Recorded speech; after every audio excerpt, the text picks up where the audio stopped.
Hello दोस्तों, आप सभी का आपके अपने YouTube चैनल रेगुलर शिक्षा में बहुत बहुत स्वागत है।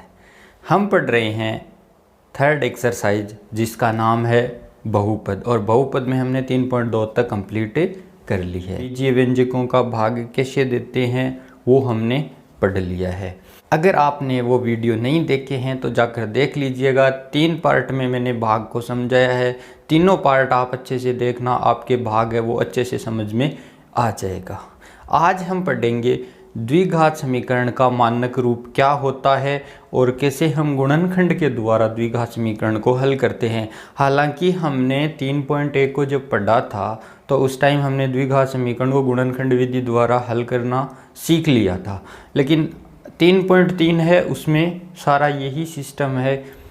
3.3 में पूरा द्विघात समीकरण को गुणनखंड के द्वारा हल करना ही है, तो हम वही तरीका है वो यहाँ यूज करेंगे, कोई नया नहीं है। यानी हम पढ़ चुके हैं वही चीज़ आज हम पढ़ेंगे, तो आज हमारे लिए कोई नया नहीं है। बस आपको क्या करना है, इतने दिन हम बोल रहे थे द्विघात बहुपद। यदि मान लो मैं ऐसे लिख दूँ f(x) बराबर ax² plus bx plus c, तो ये क्या हो गया, एक द्विघात बहुपद है। यानी ये एक द्विघात बहुपद का मानक रूप है। और यदि मैं मान लो f(x) बराबर 0 रख दूं, या मैं इसको ऐसे बोल दूं ax² bx प्लस c बराबर 0 हो गया, तो इसको अब मैं क्या बोल दूंगा, द्विघात समीकरण हो गई है और द्विघात समीकरण का मानक रूप हो गया। और इसको हम हल किस विधि से करेंगे, आज गुणनखंड विधि से हल करेंगे। कैसे होती है गुणनखंड विधि वो आज हम पढ़ेंगे।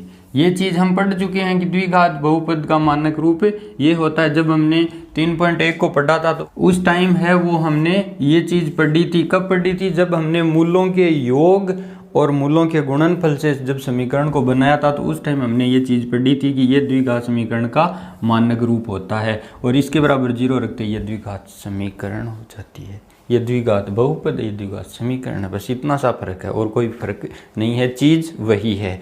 अब हमें इसको कैसे हल करना है, द्विघात समीकरण ये तो मानक रूप है यानी जनरल इक्वेशन है। अब हम एग्जाम्पल को कैसे हल करेंगे वो देखते हैं। एग्जाम्पल नंबर 6 से देखते हैं। देखो एग्जाम्पल नंबर 6 क्या है, x² माइनस के 3x माइनस 10 बराबर 0 दिया गया है और आपको क्या करना है, इसको गुणनखंड विधि द्वारा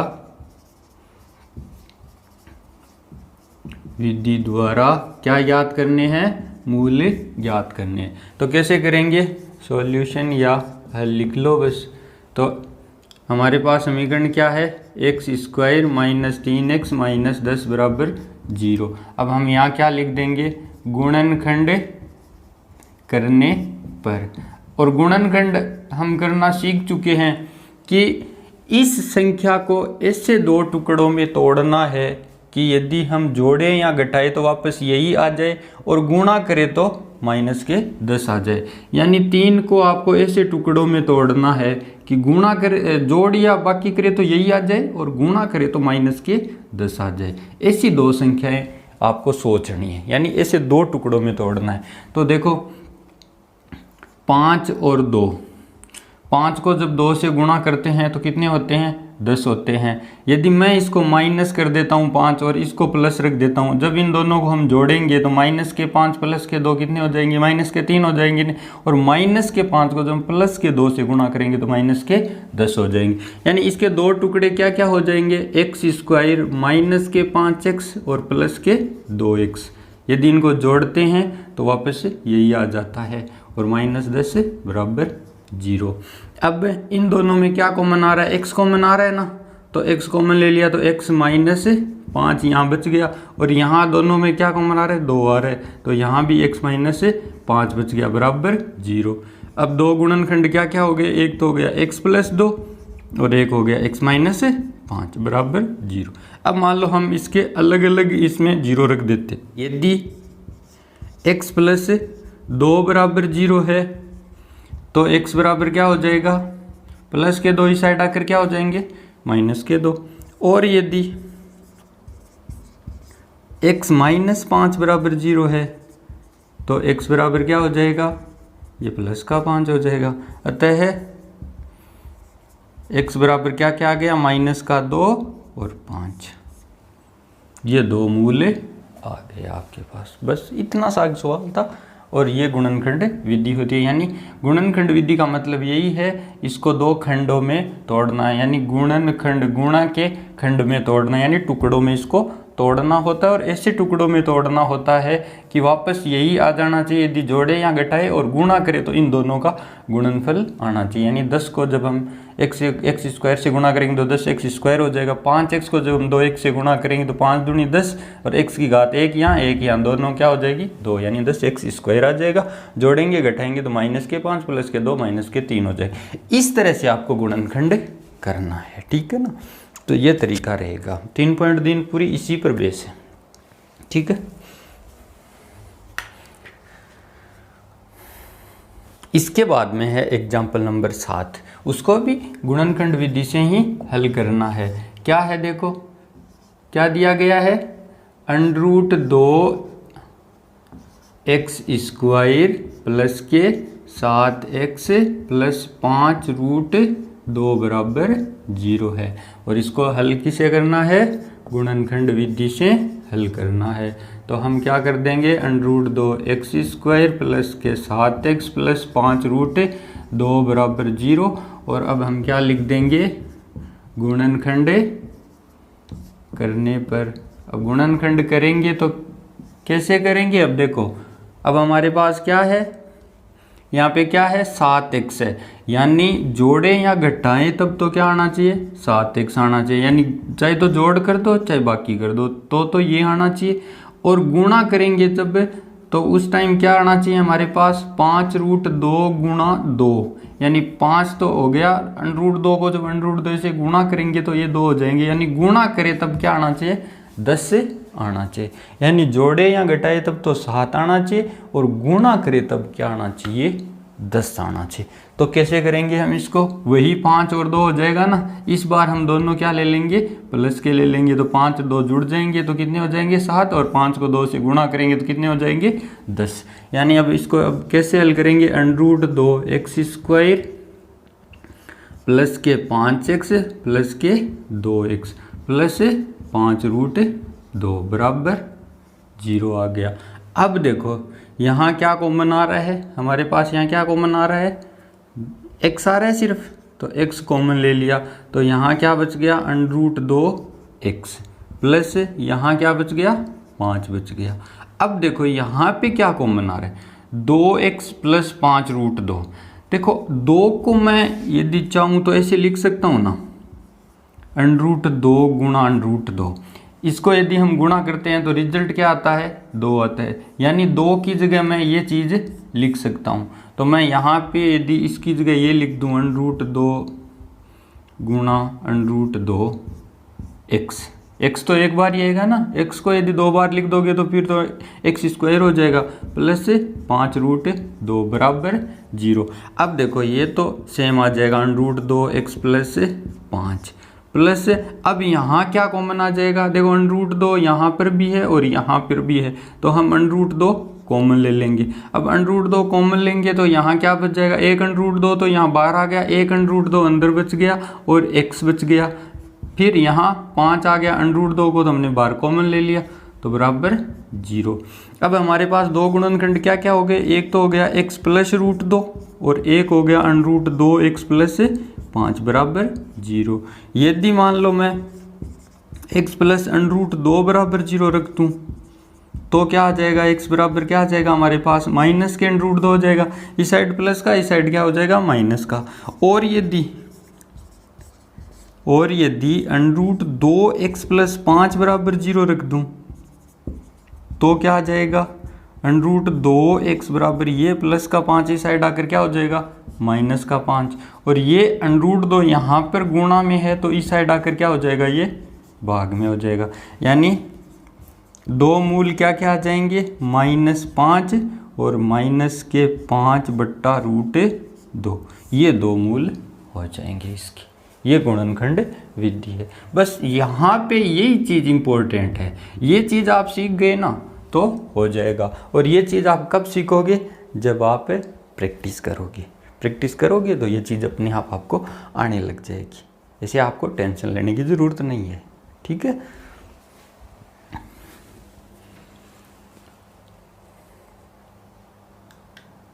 उसके बाद में है एग्जाम्पल नंबर 8। वो क्या है देखो, एग्जाम्पल नंबर 8 है। देखो एग्जाम्पल नंबर 8 में थोड़ा सा क्या दे दिया आपको, ऐसे दे दिया 4/x - 3 बराबर 5/2x + 3। ये चीज़ आपको दे दी और इसको आपको हल करना है किसके द्वारा? गुणनखंड विधि द्वारा हल करना है और इसके मूल निकालने। तो हम क्या करेंगे, 4/x - 3 बराबर 5/2x + 3। ये हमारे पास कोई समीकरण है, इसको हम हल करेंगे। तो सबसे पहले हम यहाँ से शुरू करते हैं। देखो 4/x - 3 इनको हल करेंगे तो देखो इनके नीचे मैं 1 मान सकता हूँ ना।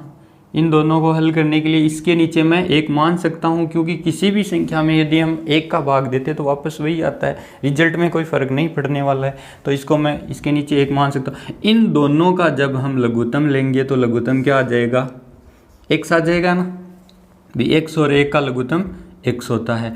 अब हम x में x का भाग देंगे तो कितनी बार जाएगा? 1 बार जाएगा। उस 1 को हम 4 से गुणा करेंगे तो क्या आ जाएगा? 4 आ जाएगा। बीच में चिन्ह माइनस का है, माइनस का आ गया। जब हम 1 में x का भाग देंगे तो x बार जाएगा और उस x को हम 3 से गुणा करेंगे तो क्या हो जाएगा? 3x बराबर क्या है हमारे पास? 5/2x + 3। अब हम क्या कर देंगे? वज्र गुणा करने पर, वज्र गुणा का मतलब तिरछा गुणा करना है, इसको इससे और इसको इससे, यानी क्या लिख देंगे? 4 - 3x × 2x + 3 और 5 × x यानी 5x। ये हो गया वज्र गुणा। अब इन दोनों का हम क्या करेंगे? गुणा करेंगे। तो गुणा करना हमें आता है ना गुणा करना। तो गुणा कर दो। 4 - 3x को किससे गुणा करना है हमें? 2x + 3 से। तो गुणा कर देते हैं। 2x को जब हम 4 से गुणा करेंगे तो 4 दूनी 8 और 1 से, और 2x को हम -3x से गुणा करेंगे तो कितने हो जाएंगे? -6x², यानी 1 घातीय 1 घातीय, गुणा में घातीय जुड़ जाती है। अब हम क्या करेंगे? 3 को 4 से करेंगे तो 3 4 × 12, वो भी प्लस के होंगे ना, क्योंकि ये भी प्लस का है ये भी प्लस का है। उसके बाद में +3 को -3x से गुणा करेंगे तो -9x हो जाएंगे। अब हम इनको जोड़ लेंगे तो ये तो हो गया 8x। अब देखो x² यहाँ नहीं है ना, कोई भी पद नहीं है, तो -6x², और 9x का भी यहाँ क्या है? -9x + 12, यानी ये आ गया हमारे पास जोड़ने पर 8x - 6x² - 9x + 12 बराबर 5x। अब देखो 8x प्लस का और माइनस का 9x, ये तो माइनस का 6x², तो इसे लिख देते हैं। प्लस का 8 माइनस का 9, तो माइनस का कितना बच गया? 1 बच गया, यानी 1 को लिखेंगे नहीं, x बच गया सिर्फ, +12 बराबर क्या है? 5x है। अब हम क्या कर देंगे? पक्षांतरण करने पर, पक्षांतरण का मतलब क्या हुआ? इसको इस साइड ले आएंगे, यानी माइनस का 6x² माइनस का x प्लस का 12 और ये प्लस का 5x इस साइड आकर क्या हो जाएगा? माइनस का 5x। और अब इस साइड क्या बच गया हमारे पास? 0 बच गया, यानी ये 5 इस साइड आ गया, तो अब हमारे पास क्या बचा? इस साइड तो कुछ ही नहीं बचा, यानी 0 बचा। अब देखो माइनस का 6x² माइनस का 1 और माइनस का 5 कितने हो गए? माइनस के 6x और प्लस का 12 बराबर 0। अब यदि मैं माइनस कॉमन ले लेता हूं तो अंदर के चिन्ह क्या हो जाएंगे? चेंज हो जाएंगे। दोनों साइड ले लेते हैं, तो ये माइनस का बाहर कॉमन ले लिया तो ये प्लस का हो गया, ये माइनस का था तो ये भी प्लस का हो गया, और ये प्लस का था तो ये माइनस का हो गया बराबर 0 को यदि माइनस से भी गुणा करते हैं तो कोई फ़र्क नहीं पड़ने वाला है। और 0 को जब हम इस साइड ले जाएंगे तो क्या हो जाएगा? ये कैंसिल हो जाएगा, क्योंकि 0 को हम यदि गुणा माइनस प्लस किसी से भी करते हैं तो कोई फ़र्क नहीं पड़ने वाला है, 0 तो 0 ही रहेगा। ये हमारे पास समीकरण आ गई। अब देखो इसको आगे हम कैसे हल करेंगे। करना तो हमें गुणनखंड ही है। अब देखो 6x² प्लस का 6x माइनस का 12 बराबर 0। अब देखो इसमें 6 का भाग लग सकता है, हम लिख सकते हैं 6 का भाग देने पर। अब जब हम 6 का भाग देंगे तो क्या दोनों साइड देंगे, यहाँ पे इस पद में 6 का पूरा ऐसे लिख ही दो ताकि आपके कोई कंफ्यूज ना हो। दोनों साइड हमने क्या कर दिया, 6 का भाग दे दिया, तो 6 से 6 कैंसिल, 6 से 6 कैंसिल, और 12 में 6 कितनी बार गया, 2 बार, यानी x² प्लस x माइनस 2 बराबर 0 में 6 का भाग देंगे तो क्या हो जाएगा, 0 हो जाएगा। फाइनली हमारे पास ये समीकरण आ गई। इसको हमें हल करना है, और कैसे हल करना है कि इस x को, यानी ये एक है, एक x है ना, तो एक x को ऐसे टुकड़ों में तोड़ना है कि जोड़े या घटाए तब तो 1 आ जाए, और गुणा करे तब क्या आना चाहिए, माइनस का 2x² आना चाहिए। तो कैसे करेंगे हम इसको, x² प्लस का 2x माइनस का x माइनस 2 बराबर 0। देखो प्लस का 2 माइनस का 1, तो प्लस का 1 बच गया ना, और प्लस के 2 को जो माइनस के 1 से गुणा करेंगे तो क्या रिजल्ट क्या आ जाएगा हमारे पास है, माइनस का 2 आ जाएगा। तो ये टूट गया। अब हम क्या कर देंगे, इन दोनों में क्या कॉमन आ रहा है, x कॉमन आ रहा है, तो x, यहाँ पे x बच गया, यहाँ पे 2 बच गया, और यहाँ क्या कॉमन आ रहा है, माइनस का 1 कॉमन आ रहा है, तो ये प्लस हो गया, और ये माइनस था तो ये भी प्लस हो गया, क्योंकि जब भी हम बाहर माइनस लेते हैं तो अंदर के चिन्ह क्या हो जाते हैं, चेंज हो जाते हैं। अब हमारे पास दो गुणनखंड क्या क्या आ गए, एक तो x माइनस 1 आ गया, एक x प्लस 2 आ गया बराबर 0। यदि x माइनस 1 बराबर 0 है तो x बराबर क्या हो गया, 1 हो गया, यानी माइनस का एक ही साइड आकर क्या हो गया, प्लस का। और यदि x प्लस 2 बराबर 0 है तो x बराबर क्या हो गया, माइनस का 2 हो गया। अतः x के दो मूल क्या क्या आ गए, 1 और माइनस 2। इस हिसाब से सवाल को हल करना है। तो देखो सवाल किसी भी तरीके से आ सकता है, ज़रूरी नहीं है कि आपको सीधा दे दे कि गुणनखंड विधि से हल करो, आपको इस प्रकार से भी समीकरण दे सकते हैं। तो आपको ये इतनी प्रोसेस है वो एक्स्ट्रा करनी पड़ेगी, लेकिन दिक्कत नहीं है, यदि आपको हर चीज़ अच्छे से आती है तो ये चीज़ कोई हार्ड नहीं है, हो जाएगी आराम से, ठीक है। तो इसके साथ ही इससे पहले जो 3.3 से पहले जो एग्जाम्पल थे वो कंप्लीट हो चुके हैं। अब हम शुरू करेंगे एक्सरसाइज 3.3। देखो 3.3 का जो पहला क्वेश्चन है उसमें 5-6 क्वेश्चन है। उसमें क्या पूछा है आपको कि आपको ये बताना है कि जो समीकरण आपको दी हुई होगी वो द्विघात है या नहीं, इतना बताना है आपको, और कुछ ज्ञात कुछ भी नहीं करना है, सिर्फ बताना है कि द्विघात समीकरण है या नहीं है, ठीक है। तो देखो कैसे करेंगे हम हल। क्वेश्चन नंबर जो 1 है हमारा, उसमें हमें पहला जो क्वेश्चन है उसमें हमें ऐसे दिया गया है x इंटू एक्स प्लस 1 बराबर x plus 2 into x minus 3, ऐसे सवाल दिया गया है हमें।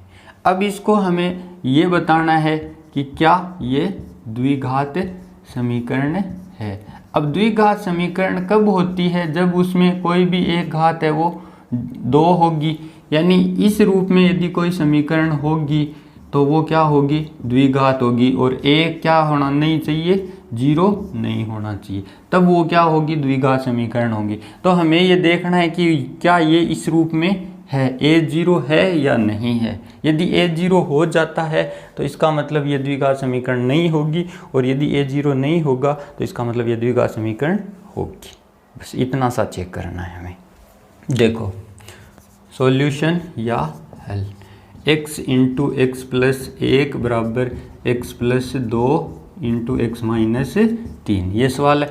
अब हम क्या करेंगे, इसको इससे गुणा करेंगे तो x² हो गया, और x को जब हम 1 से गुणा करेंगे तो x हो गया। इस साइड तो ये हो गया, इस साइड क्या करेंगे हम, x प्लस 2 को x माइनस 3 से गुणा करके देख लेते हैं। x को 1 से गुणा करते हैं तो x², x को 2 से गुणा करते हैं तो 2x, और माइनस 3 को 1 से गुणा करते हैं तो माइनस का 3x, और माइनस 3 को प्लस के 2 से गुणा करते हैं तो माइनस का 6, यानी क्या आ गया हमारे पास रिजल्ट, x² प्लस का 2x माइनस का 3x, यानी माइनस का x और माइनस का 6, यानी जब हम इसको हल करेंगे तो हमारे पास ये आएगा। अब हम क्या कर देंगे, यहाँ पर पक्षांतरण करने पर, अब पक्षांतरण करेंगे तो देखो क्या हो जाएगा, एक्स स्क्वायर प्लस एक्स। अब हम इस साइड जो चीज़ है वो सारी इस साइड ले आएंगे, तो हमारे पास ये प्लस का एक्स स्क्वायर है तो इस साइड आकर क्या हो गया, माइनस का। ये माइनस का एक्स है, इस साइड आकर क्या हो गया, प्लस का एक्स। ये माइनस का 6 इस साइड आकर क्या हो गया, प्लस का 6, बराबर क्या बच गया, 0। अब देखो प्लस का एक एक्स माइनस का एक एक्स स्क्वायर, तो ये तो इससे कैंसिल हो गया। प्लस का एक्स कितने हो गए, 2x प्लस 6 बराबर 0। तो देखो यहाँ पर एक्स स्क्वायर का कोई भी पद आपको नजर आ रहा है क्या, आ रहा है क्या, नहीं आ रहा है ना।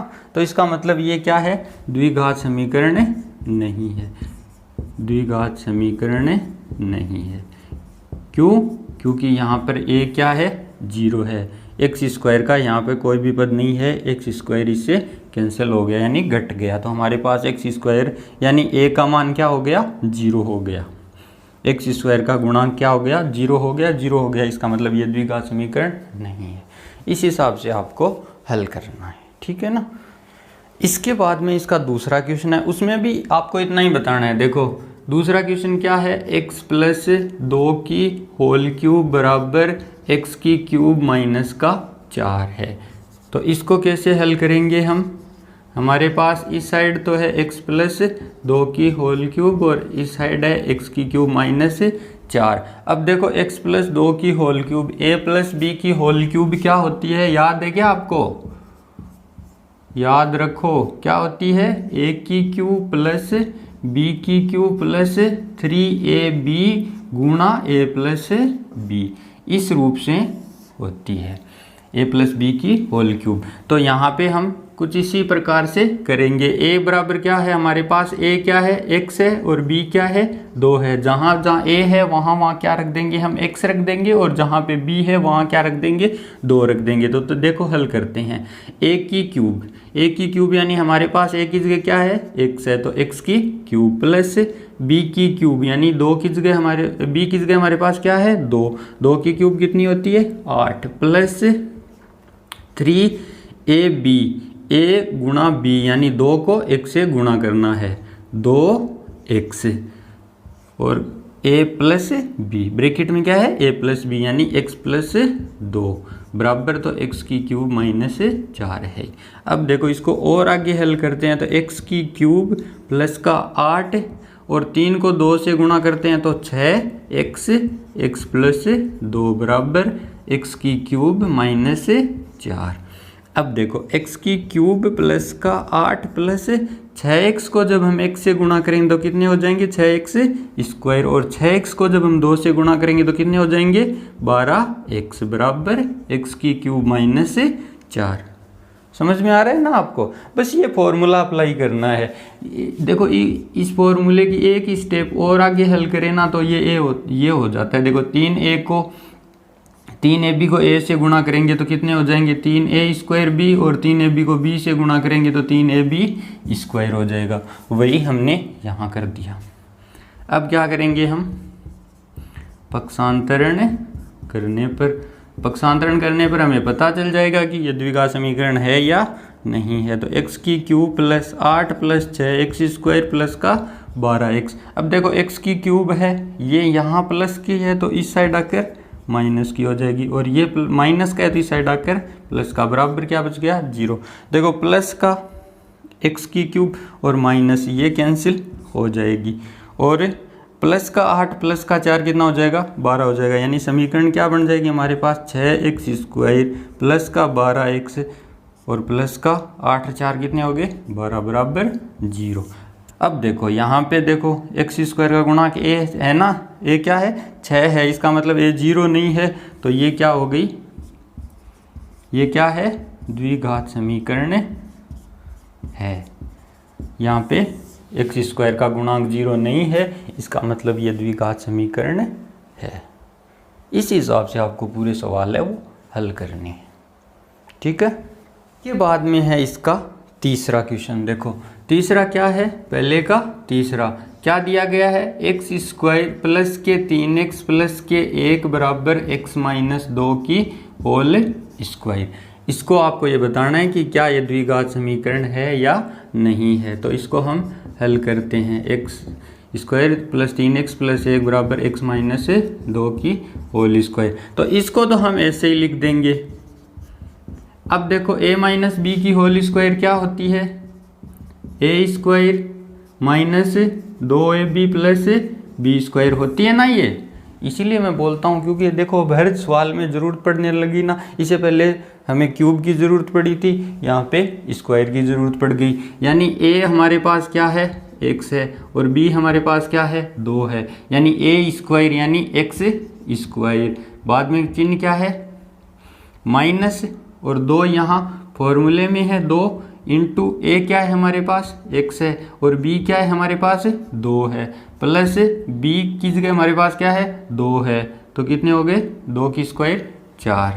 तो x स्क्वायर माइनस के 2 को 2 से गुणा करेंगे तो 4x प्लस 4। इस साइड तो ये आ गया, और इस साइड क्या है x square plus 3x plus 1। अब हम क्या कर देंगे, पक्षांतरण करने पर। तो पक्षांतरण करने पर क्या आ गया, देखो एक्स स्क्वायर प्लस का 3x प्लस 1, ये इस साइड प्लस का है, इस साइड आकर माइनस का, ये इस साइड माइनस का है, इस साइड आकर क्या हो जाएगा प्लस का, और ये प्लस का है तो ये माइनस का, बराबर क्या बच गया अब 0।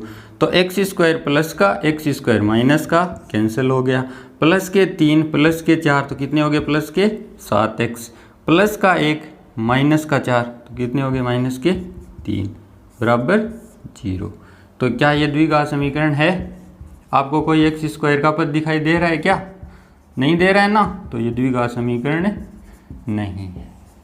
बस यही करना है आपको, ठीक है ना। इसके बाद में देखो इसका चौथा क्वेश्चन है, वो छोटा सा क्वेश्चन है, इसको हम यहाँ ही हल कर देते हैं। क्या है देखो, x प्लस 1 बट्टा एक्स प्लस एक्स स्क्वायर बराबर 0 है। ये द्विघात समीकरण है या नहीं है, ये आपको बतानी है। कैसे करेंगे हम इसको, सॉल्यूशन या हल। x प्लस 1 बट्टा एक्स प्लस एक्स स्क्वायर बराबर 0। देखो ये x यहाँ बट्टा में है, तो पूरे को हम क्या कर देंगे, दोनों तरफ x से गुणा करने पर। देखो गुणा करने पर क्या आएगा हमारे पास, यहाँ हमने x से गुणा किया तो क्या हो गया x इंटू एक्स, और यहाँ पर भी 1 बट्टा एक्स को भी हमने x से गुणा कर दिया, और एक्स स्क्वायर को भी हमने x से गुणा कर दिया, और 0 को भी हमने x से गुणा कर दिया।